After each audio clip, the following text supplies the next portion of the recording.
This happened last year during Christmas of 2023. My parents had planned a 2-week vacation to visit my aunt in Florida, leaving right before Christmas and coming back after New Year's.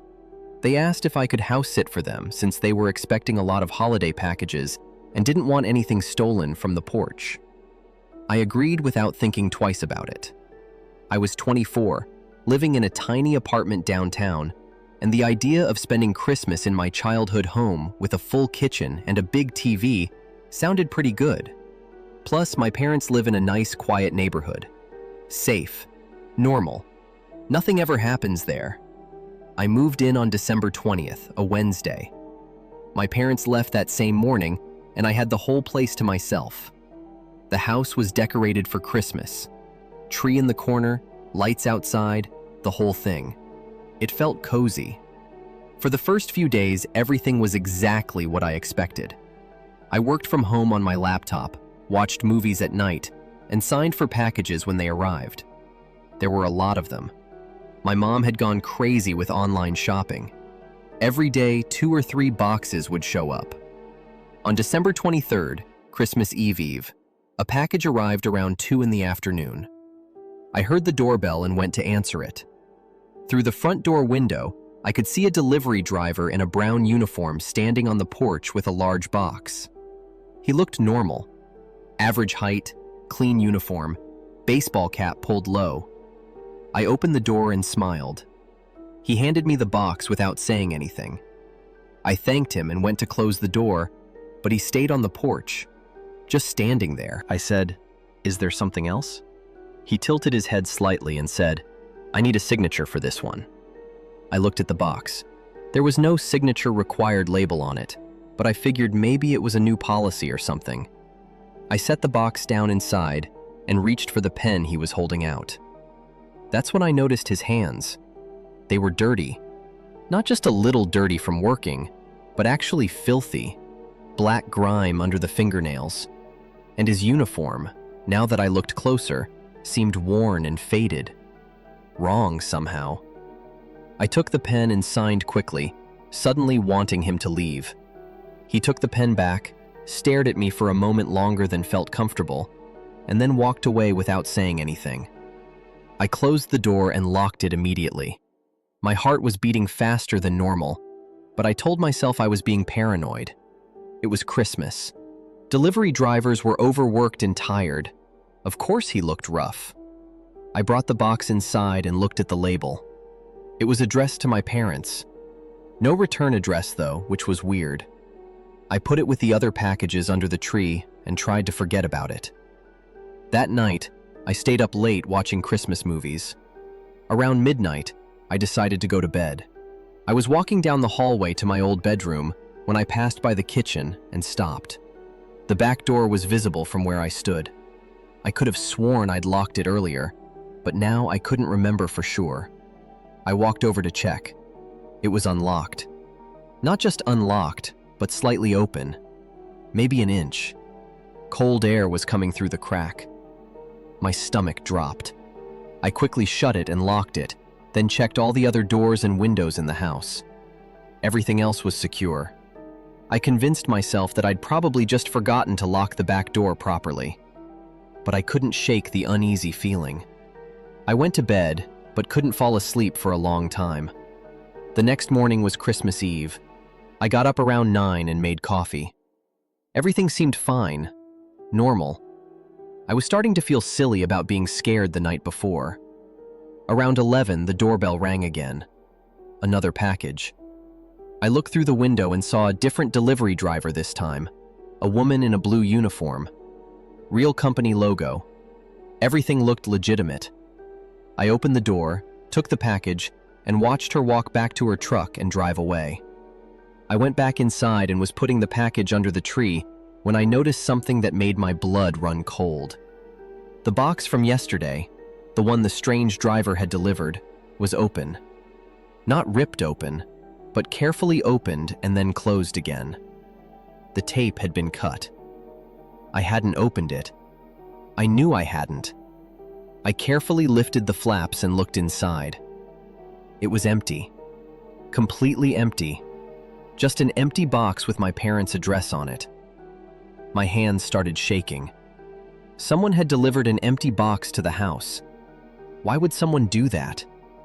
Unless they wanted an excuse to see inside, to see if anyone was home, to see who answered the door. I grabbed my phone and almost called the police. But what would I even tell them? Someone delivered an empty package? That's not a crime. I had no proof of anything. Instead, I called my dad. I told him what happened. He was quiet for a moment, then said, "Lock all the doors and windows. Check them twice.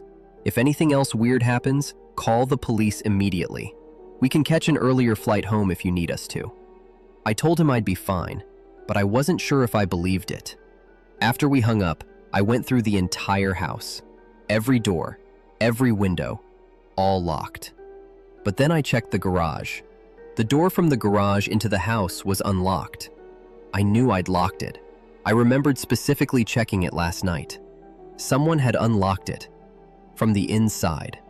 I ran back into the house and locked myself in my bedroom. I called 911 and told them I thought someone had broken in. The operator asked if I was in immediate danger. I said I didn't know. She said police were on the way and to stay in the room. I sat on my bed, staring at the door, holding a baseball bat from my old closet. I could hear sounds in the house. Footsteps, slow and careful. Someone was walking through the living room. The footsteps came down the hallway. They stopped outside my door. The handle moved. Someone tried to open it. I screamed and yelled that the police were coming. There was silence. Then running. Fast footsteps going back through the house. The sound of the back door slamming. The police arrived 5 minutes later. They searched the entire house and the yard. They found the back door wide open. In the garage, they found a crowbar and a backpack hidden behind some boxes. The backpack had tools inside. Bolt cutters, gloves, rope.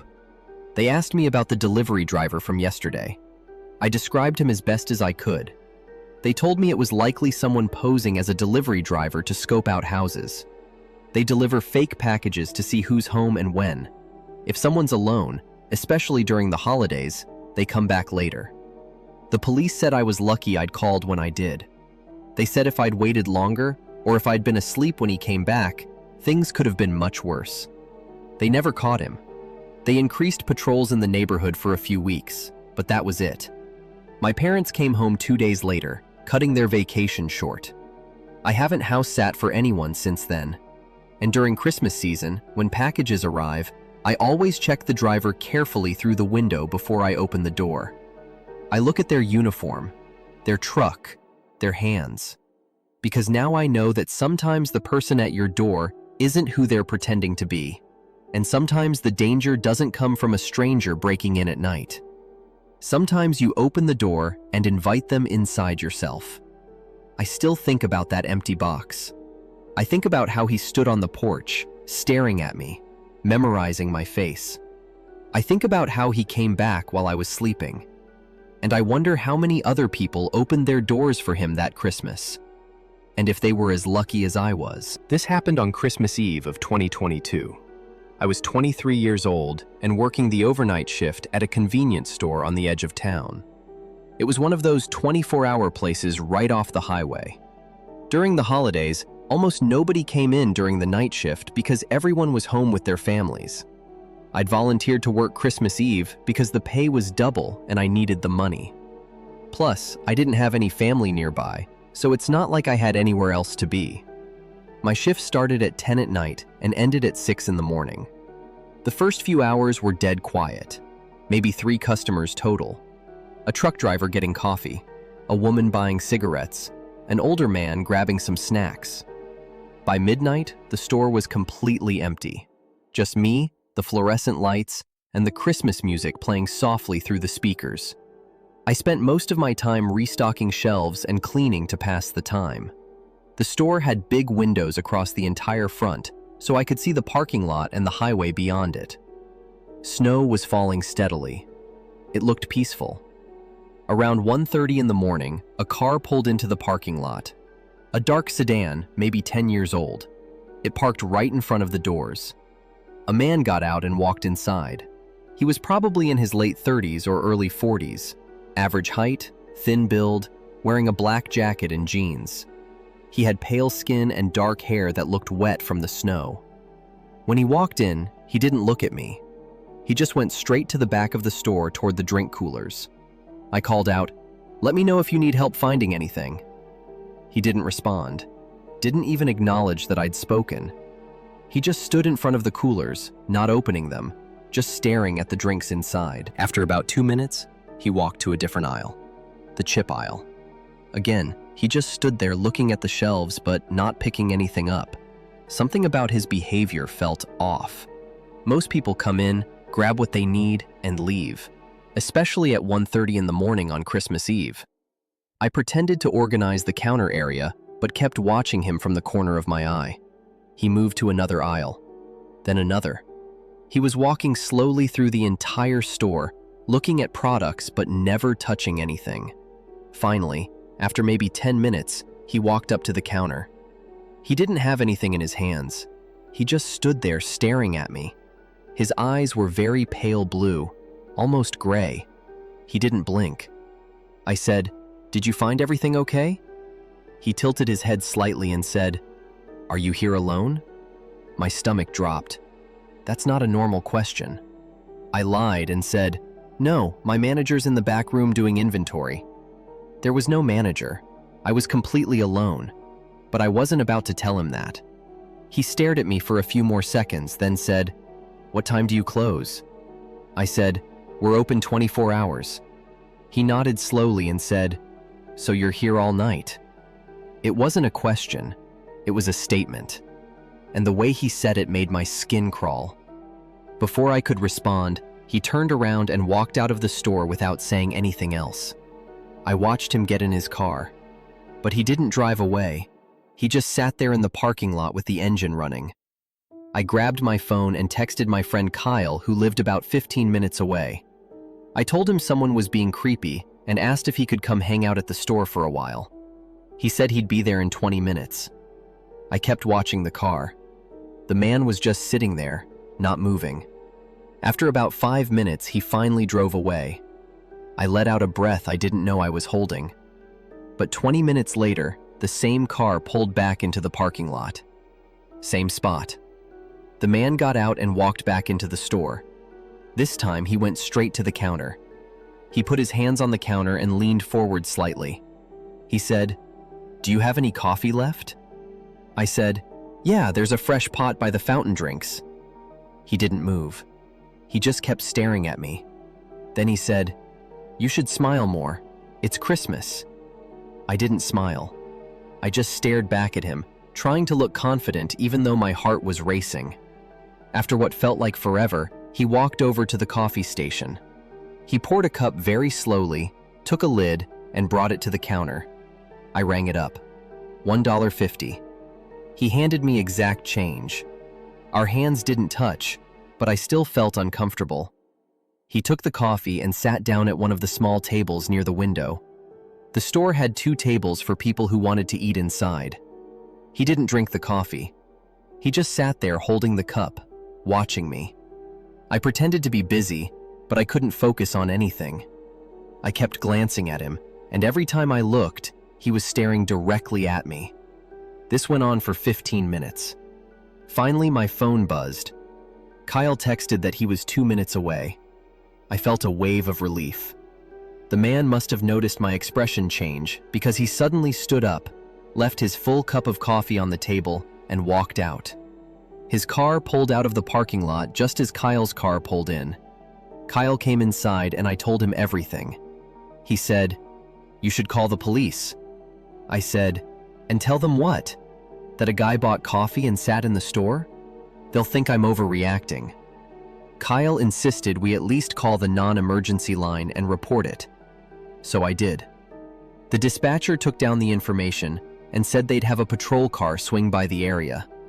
She said if he came back, to call 911 immediately. Kyle stayed with me for about an hour. We talked and joked around, and I started to feel better. Around 3:30, he said he needed to head home and get some sleep. I didn't want him to leave, but I couldn't ask him to stay all night. After he left, the store felt too quiet again. I turned up the Christmas music a little louder to fill the silence.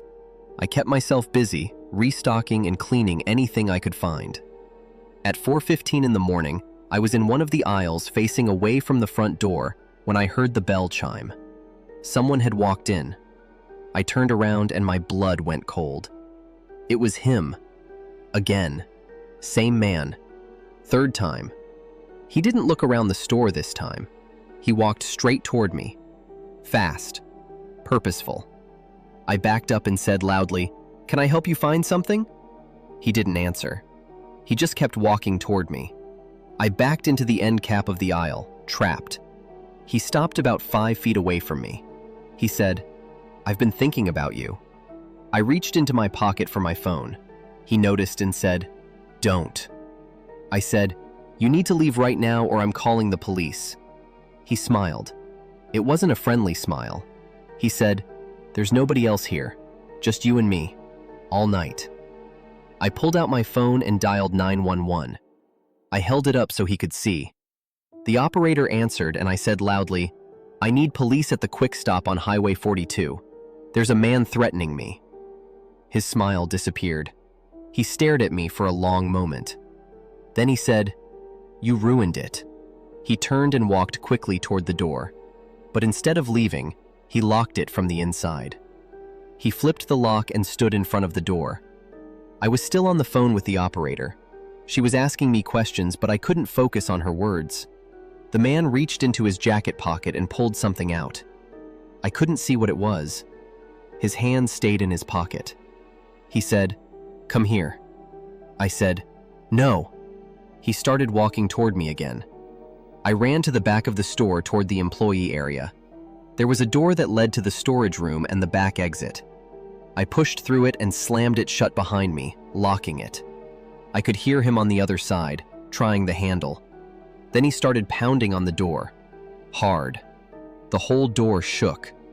The operator was still on the line asking where I was. I told her I was in the back room and that he was trying to break through the door.